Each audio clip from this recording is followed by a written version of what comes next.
It's Mark and Pete. Hello and welcome to the show. Mark and Pete, the programme dedicated to religion, politics and business. On this week's programme, we're going to debate this question. Does God choose the king?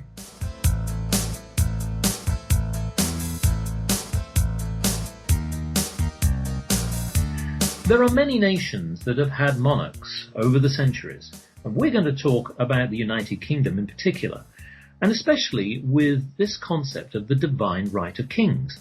Now, what is the divine right of kings? Well, we'll explore that in more detail, but in principle, it's a political and religious doctrine of royal and political legitimacy.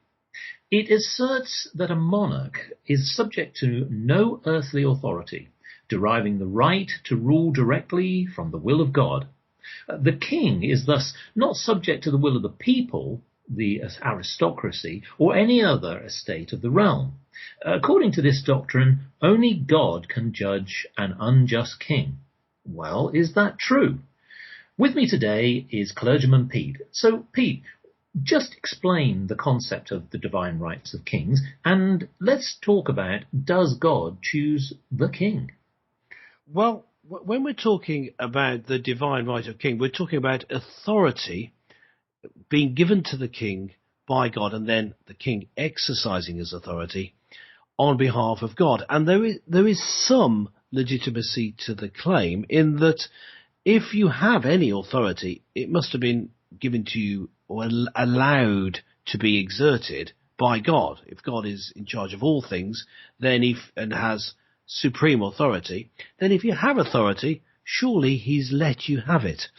Yes. But the problem with that, and there are many problems with it in reconciling that, first of all with the Bible, and secondly though also with just logic, because if you're saying that just because you have that authority, that means God's given it to you, then you could say, well, I have the power to do this evil act, whatever it is, run over a small fluffy chick as it crosses the road on Easter Day. You can do that evil thing, but you're still not allowed to do it. You have the power to do it. You've got the car, it's nice and heavy car that can easily squish a chick, but you're still not allowed to do it. You have that authority, but you shouldn't be exercising it. So that's just obviously a very serious example, but an example that we can apply here to say, well, the king has the authority to do things, but does that mean that he actually has the right to exercise them? And does it mean God's given them to him just because he's got it? Maybe what God wants is for this person who's the king to selflessly give up their kingship and have someone else lead. You can't simply say this means that. I've been given this authority, therefore I can exercise it and have no one criticize me. That doesn't follow logically, and as I'll say a bit later, the Bible has quite a bit to say about how you govern and who actually is in charge and should be in control of a company, and about the very concept of having a king. But the divine right of kings itself is problematic, but that God allows there to be kings, well, that's reasonable to accept. God is not unhappy with kings either. You can't say that it's wrong to have a king necessarily if the king is ruling in the right way. So part of the answer of whether the divine right of kings is right is whether it's a good king or not. But behind that is whether the concept itself is flawed. Yes. I mean, the other point as well is that the sovereign, as it stands, is the defender of the faith and the supreme governor of the Church of England. So it should be, again, highlighted. And I think that also it's the relationship between not just the church and the state, but there's also that, for example, as we are today here in the United Kingdom, that archbishops and bishops are appointed by the Queen on the advice of the Prime Minister. So there's also this interrelationship, not just between God and the monarch, but also between God, the monarch, and politicians and we, the public. So again, I want to sort of explore that from your point of view in terms of, here you are, a member of the clergy.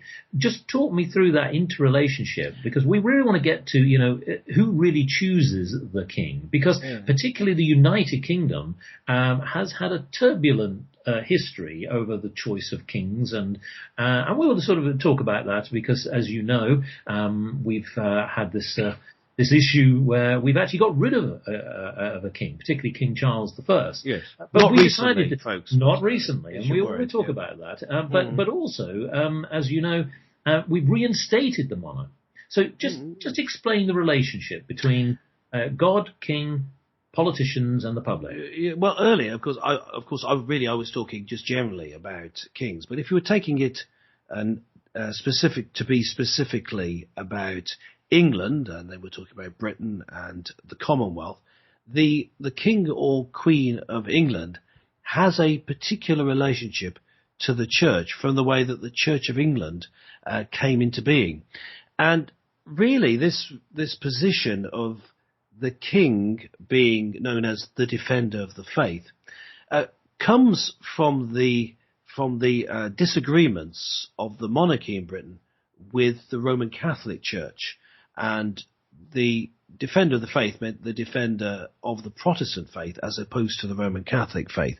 And so the king was standing up for the people of his country and asserting his rights against the rights of the Pope, who is, of course, effectively a ruler from another country, from the Vatican, having rights over people in Britain. So that's where it comes from.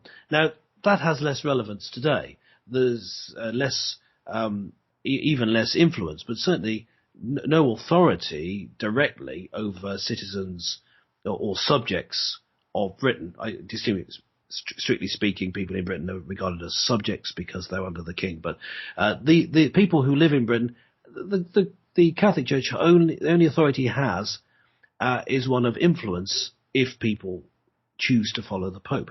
And so there's less relevance today. But at the time, during the time of Henry VIII of England, going back a few hundred years, we had this disagreement between the King of England and the Pope, and therefore we have this distinct relationship between the King of England and the Church of England, and the King is seen as the head of the Church of England in order to protect it from outside influence distorting its theology and putting undue demands on the people in England. And so the Church of England took upon itself a theology that was different to that in the Roman Catholic Church, effectively giving better access of people, the common person who maybe didn't even read at the time, to knowledge of the Bible. Because the way that it was then organised was that people would be not only have the king rather than a distant pope as the leader, but also they would be able to have their services led in such a way that they had direct access to God. And later, after more arguments, the Bible was translated into the English language so that people could have direct access to the Word of God. That's in a separate episode here at Mark and Pete. But the idea of the king being in charge of the church comes from that political disagreement rather than from a thought-through theological position. So as it stands now, yes, the Queen is part of the discernment process when appointing bishops. And you could say, well, that can cause a problem if the Queen or King is not actually a committed Christian. Should they be in that position if that's the case? Yes, and I also want to pick on something about what you mentioned earlier, which is particularly about being a subject, being in particular, like myself, a British subject, and how they often view the royal family, and particularly where it sits within the 21st century. So I'm going to sort of set this up with a little poem, which sort of gives a reflection of how we see the royal family. And I'm also going to give a little pointed message at the end of this poem. So this is called Without a Title. Proud are we of royalty, they serve their subjects with loyalty. This long-standing sovereignty has defined our realm through history. Oliver Cromwell once did revolt, deposing King Charles with a beheaded jolt. The Puritans were all at fault when frivolous enjoyment came to a sudden halt. England soon went off the boil. The new model army made life a toil. But the Restoration on English soil saw our faithful folk recall all things royal. The nation's anthem we now abide, standing in harmony side by side. Long may they all preside, respected homeward and worldwide. I wish to express I am delighted that the British monarchy is still united. I therefore wait to be invited to Buckingham Palace as a subject knighted. Your faithful and pleasant British peasant. Yes, thank you, peasant. I'm just waiting for the knighthood. Yes, yeah. Well, it's interesting the way that that we relate to the king or queen of England. It's one of those things that that are difficult to understand, I suppose, if you come from outside of British culture. But whether you're an aristocrat or you're a humble podcast, radio host, whatever your position, in general, people will actually secretly hanker after being Sir or Lord something and want approval from the Queen. It's sort of part. Exactly. It's part of our upbringing, I suppose. Part of is it the background culture. I mean, is it still valid today, do you think? I mean, people in business are rewarded with knighthoods, and as I said, I am waiting for mine. Well, but, I mean, it's difficult. You can make a sweeping generalisation, which I'm about to do. Wait, hang on for it. But, of course, without really thorough research, it would be difficult to assert this definitively. But I would say, just from my experience, here comes the sweeping statement, people like the Queen and like the monarchy, and it's part of the background that they just love the idea of, there being lords and ladies and sirs such and such, and they would see that as a great achievement if they were to be knighted and be sir or lady such and such. They would find it a great privilege, and I don't see it going away. I see the holding on to to certain aspects of the tradition has been very important to people in Britain. It's interesting that I was talking earlier about how the Queen is the head of the church and how that came about, and yet it does still seem to work. And I think one of the ways that it works is she doesn't over-exercise her authority. There are checks and balances in place. Yeah. And we could go back and look at how there have become checks and balances in place in Britain. So whilst, to a certain extent, keeping the idea of divine right of kings to a certain extent, because there have been checks and balances put in place, that can stay, but we don't let it go too far. I'll give you an example. Here's an example of a prayer from the Book of Common Prayer, which was written at the time that the king became the defender of the faith, and I went through subsequent changes and revisions. But a lot of the prayers, which are called collects, traditional prayers in the Church of England, which collect together certain thoughts. I guess that's where the name comes from. But a specific prayer is called a collect. And if you still use the traditional prayer book, which, not that many, but quite a proportion of Church of England churches do, you say a collect for the Queen every week. Right. And and I think I'm going to read it to you right now. Here you go. Okay. Here's a prayer for you. Almighty and everlasting God, we are taught by thy holy word that the hearts of kings are in thy rule and governance, and that thou dost dispose and turn them as it seemeth best to thy godly wisdom. Okay, Queen bit coming up. It goes on. We humbly beseech thee so to dispose and govern the heart of Elizabeth thy servant, our Queen and Governor, that in all her thoughts, words and works she may ever seek thy honour and glory. And then it goes on to talk about how that works out, and it says, and study to preserve thy people committed to her charge in wealth, peace and godliness. And then the prayer concludes.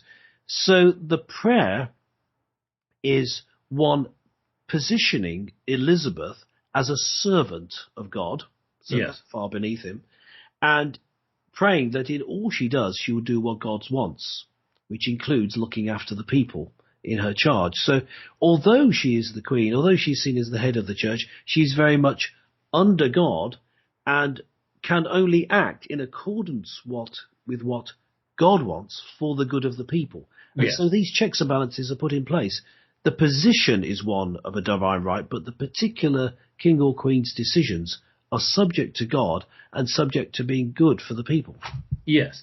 Well, that's interesting because, I mean, I think you're right that certainly our current Queen Elizabeth II is well respected, not just in Britain, but throughout the world. And I think what I was trying to get across in the poem is the fact that it's interesting that we certainly value the role of the monarchy in our society today. And here we are in the 21st century. And yet, coming back to the question, does God choose the king? If you look over history, we have had this turbulence of kings and queens coming and going. And what's actually quite interesting is that we've had a recent story, a quite remarkable story, of Richard III, a king that actually only reigned for around 2 years between 1483 and 1485. In fact, was actually the last king to die in battle.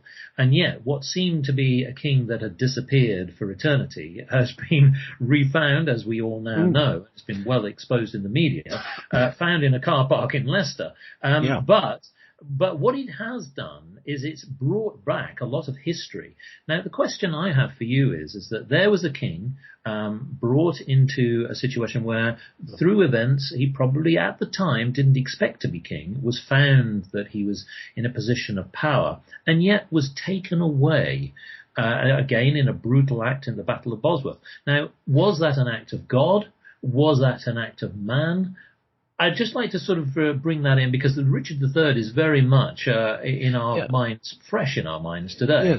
Yes. I guess the question that you're putting is just to focus the question is, if this person only seemingly by chance became king, and then the kingship was taken away from him, he was killed by other people.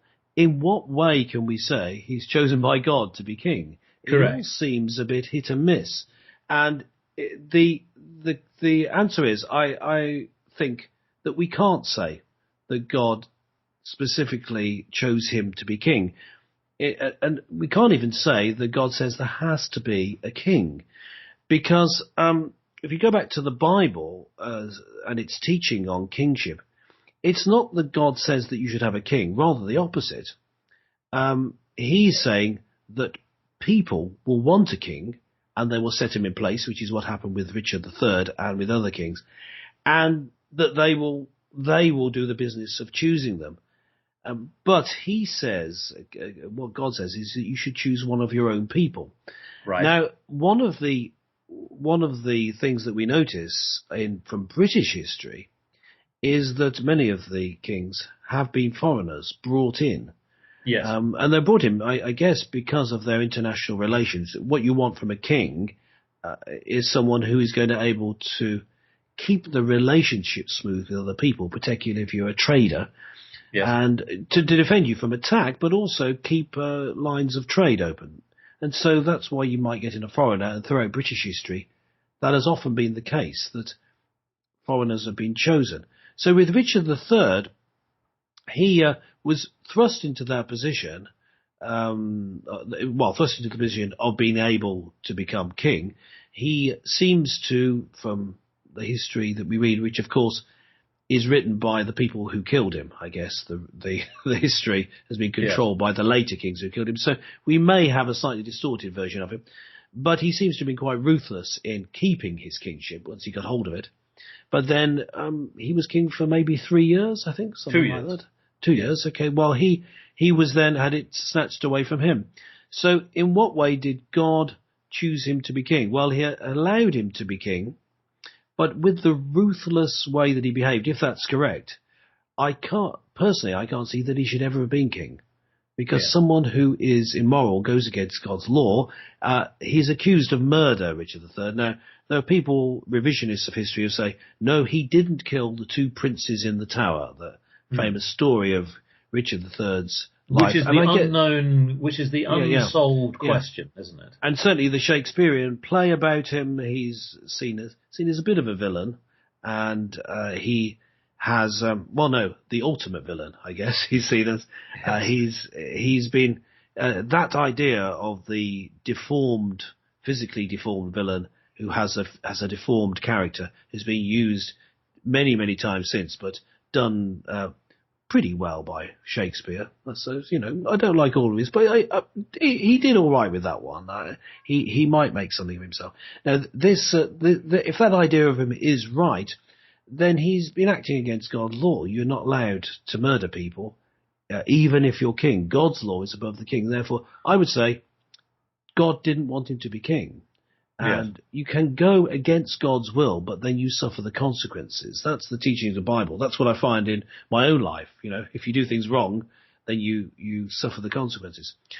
Here's a Bible verse, Deuteronomy chapter 17, verses 14 and 15, actually. I just read this to you. You'll get a flavour of the teaching of the Bible on kingship, which actually is saying that God doesn't want there to be kings, but if there are, you should do it in this way. That's the way it reads. Verse 14, when you enter the land which the Lord gives you, and you possess it and live in it, and you say, I will set a king over me like the nations who are around me, you shall surely set a king over you, whom the Lord your God chooses, one from your countrymen, you shall set as king over yourselves. You may not put a foreigner over yourselves who is not your countryman. So the people choose to have a king. They are to have a king whom God chooses, but they are the ones who've decided to have it. Right. And he is to be one of their own countrymen. So if you're going to have it, says God, do it in my way. Choose the right king. Choose the one that your God chooses. But the implication of that is they could choose someone else. Yes. And as you go through the Old Testament, there's king after king who God didn't want and kept getting rid of them. Yes. And eventually both the kingdoms of Israel and Judah, recorded in the Old Testament, who were the people of God, yes, but the kings they chose took them away from God's ways. Both those kingdoms were sent away into exile, ultimately without a king. So it is possible to have a king whom God hasn't chosen. And in the Bible, it tells you numerous examples of when that happened.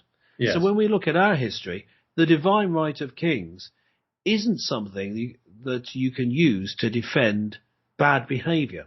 If a king is doing something that is bad for the people, that is against God's law, then he should be got rid of. If he's the sort of person who would do that, he shouldn't be made king in the first place. And the people can choose not to have that king or not to have any king. No. And just to sort of conclude on this point, one final question. So looking to the future, where do you see the role of the monarchy, particularly in Britain, bearing in mind that as we go through the 21st century now, there are many, many commercial pressures on societies. They've changed, they've become republic, they've abandoned their royal positioning. So where do you see the United Kingdom, and particularly with the role of the king or the queen? Is this something that you think that will continue for this nation? Or do you think that we will change over time? How do you see the role of the monarchy in the next 50 to 100 years? Well, I mean, the way I'm reading it at the moment is I don't see the monarchy going anywhere. I see them staying, and they're pretty wealthy, and of course they're well connected, and they've changed over the years, particularly the current royal family, who got into that position relatively recently, becoming a king and queen from that family is quite recent, and they've managed to be quite canny in the way they've managed the situation. And I don't see them going anywhere. I see them being like the epitome of celebrities. You see a celebrity culture where we like having famous people and following the way that they live, and to a certain extent following their lead. and the Queen is like the chief celebrity. And I see that, and the King, when there's a king to take over from, I don't see it going away. But if this is what I see possibly happening, them having less and less influence and becoming more and more like a celebrity, like and Buckingham Palace, the home of the Queen for all our foreign listeners who won't have a clue. Of course, that's where the Queen lives. The Buckingham Palace becoming more like a Big Brother's house. Maybe they'll have cameras installed, and we'll just have insights into the life and be able to vote maybe on who the next king is by the click of a button. Now, I mean, okay, you're sounding as though you're commercialising royalty here. Although I like the idea. I mean, we could sell it to Channel 4 or even the BBC. The Big or Brother, even our American friends. I mean, I'm sure they would love that. Yeah, the Big Brother's house thing. Okay, going a bit over the top there, but I see the Queen and then King staying on as sort of the chief celebrity and having some role in representing Britain in commercial interests, in supporting charities in this country and overseas. However, what I'd like to see is slightly different. In fact, very different. I'd like to see the Queen and whoever takes over from her as having a fundamental role. But I really would like to see them turn back to the Christian faith as a means of governing the country and to promote the Christian faith, speaking out, not politically in terms of choosing a particular political party, but speaking out on what the Bible says on certain issues, and maybe meeting up with bishops and talking and praying together on, what is God saying in this situation, taking a spiritual lead for the country, which has sadly been lacking over the years. And the Church of England is run in such a way that its chief bishop, the Archbishop of Canterbury, is called the first among equals, and so doesn't actually have that much authority, has more influence. And if the King or Queen were to take on more of a role of showing spiritual leadership by, first of all, showing their commitment to Christianity and their true faith as such that they take the people with them, then I believe we could have a big spiritual renewal in Britain. So that's what I'd like to see. But either way, I don't see the monarchy going anywhere. Yes. Well, it's a good point to end on. And we would like to invite the listeners and to contribute to this discussion. I mean, what do you think, listeners? Do you think that the next king will be appointed by God? Is that a will of God? Or perhaps you have a different view? So join us again next time for more colourful conversations when we will tackle another topic on religion, politics or business.